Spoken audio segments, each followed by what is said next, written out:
With climate action, we need radical change, and Yeah. we need change that will flip the society as we know it on its head. So much of what we do is involved around garbage. Yeah.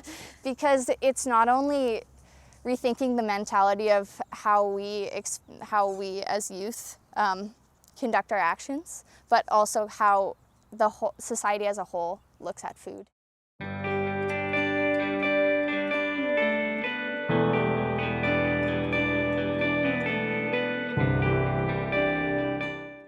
I feel like as I grow older, definitely I just realize how intertwined climate change is with everything that we do.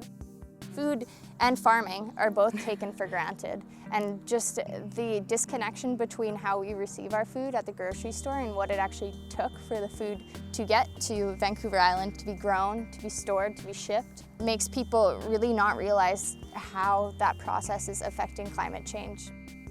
The global south is definitely experiencing climate change at a much faster pace than we are. And I'm scared that since we don't have the infrastructure to grow our own food, very soon climate change is going to impact where our food comes from. We're not going to be able to access that, and food security will decrease significantly. The food system right now is very unsustainable in the way that we're growing food and producing food, but also the way that we're consuming it. We experience in Canada massive amounts of food waste, and so much of it is food that is edible.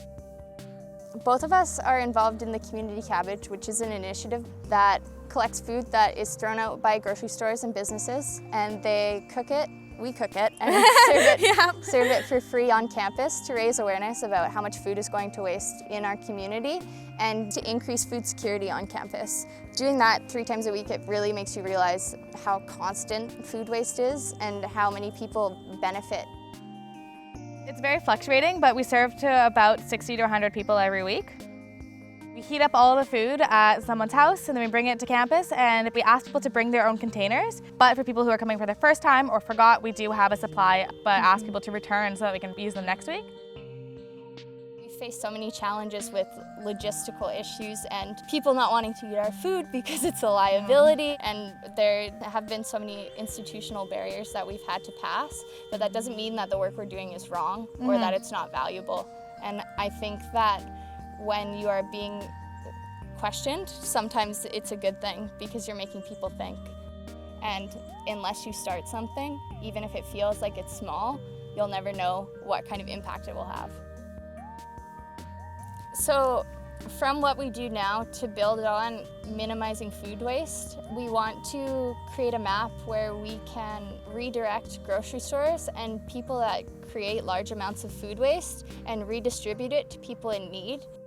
So right now we're trying to figure out what it would look like for each location when they're receiving donations, like all of the needs that will need to be met when implementing this project. Our goal in the end is to take it to the municipal government and make them enforce it.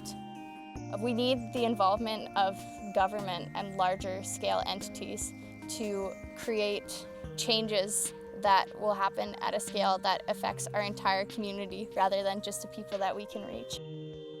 Encouraging youth to take action doesn't come from institutions, it comes from people in communities that are being subjected to impacts. All of my friends are just so amazing and they inspire me every day. I believe that my friends and these people are going to be the ones that are able to make the change, and they are going to be the ones that are making these solutions. So knowing them and being surrounded by them every day really makes me feel like empowered and really wanting to continue on this path.